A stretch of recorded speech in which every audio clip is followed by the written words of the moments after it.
Assalamualaikum warahmatullahi wabarakatuh. Selamat pagi. Semoga kita selalu dalam keadaan sehat walafiat, selalu dalam lindungan Allah Subhanahu wa taala. Perkenalkan, nama saya Agus Ruslan, guru bahasa Indonesia di MTS Alamin Tabanan.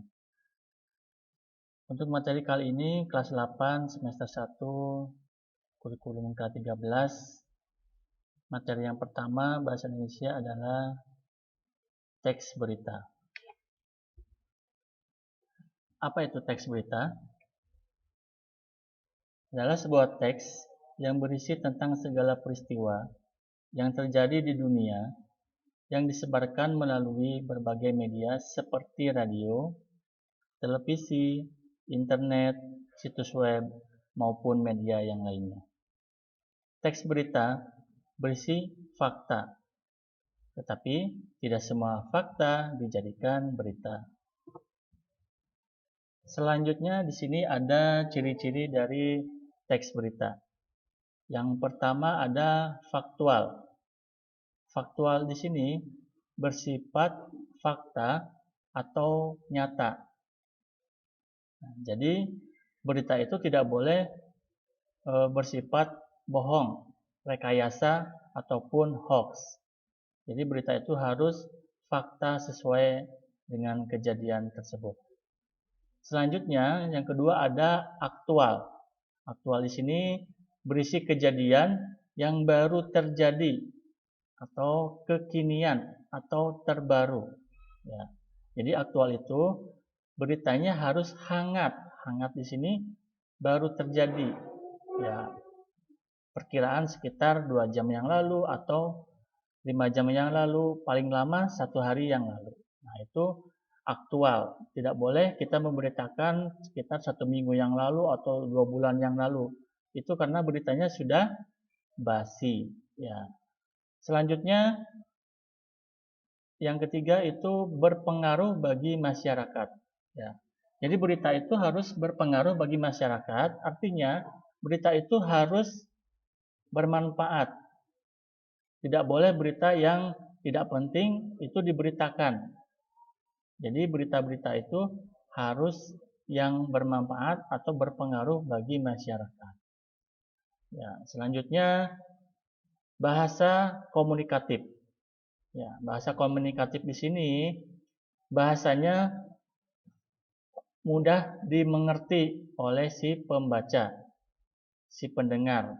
Jadi bahasanya menggunakan bahasa komunikatif yang mudah untuk dimengerti.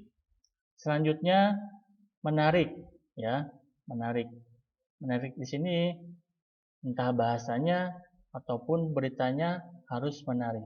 Jangan sampai kita memberitakan hal-hal yang tidak menarik terus diberitakan. Itu tidak akan mengundang orang atau tidak akan membuat orang menjadi penasaran. Selanjutnya menggunakan bahasa baku. Ya, bahasa baku di sini kita menggunakan bahasa yang sesuai dengan kaidah kebahasaan bahasa Indonesia atau sesuai dengan EYD, ejaan yang disempurnakan.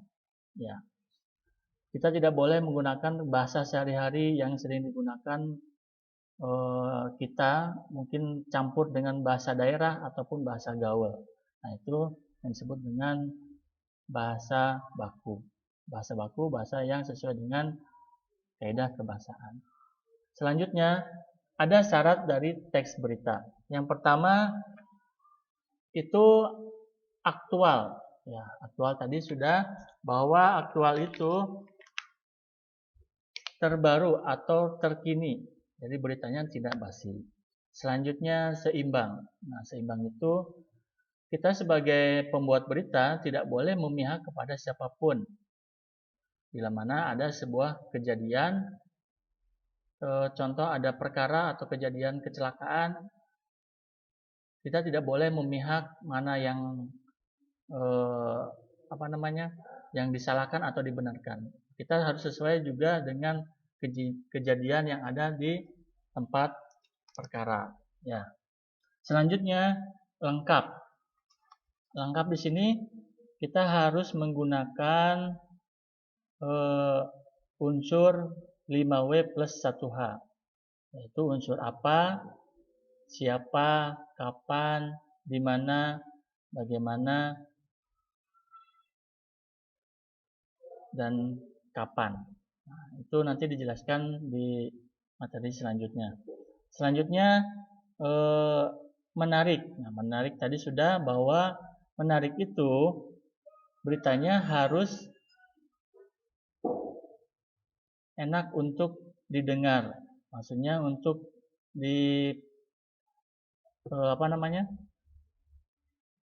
untuk diberitakan. Jadi menarik itu tidak boleh memberitakan yang tidak bermanfaat seperti itu.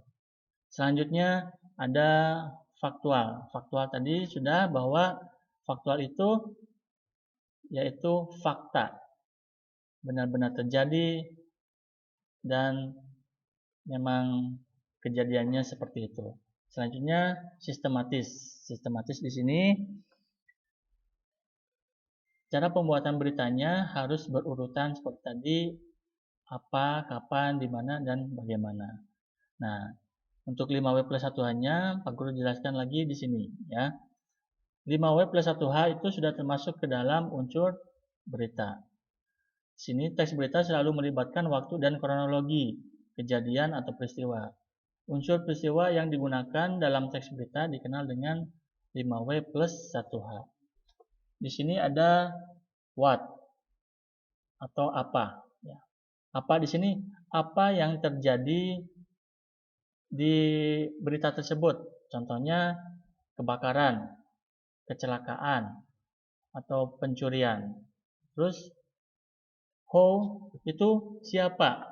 Nah, di sini siapa itu siapa yang ada di dalam berita tersebut, kejadian tersebut. Contohnya ada kebakaran. Rumah siapa yang kebakaran? Atau mungkin korban. Siapa yang menjadi korbannya? Nah, itu unsur dari siapa, ya. Selanjutnya ada kapan.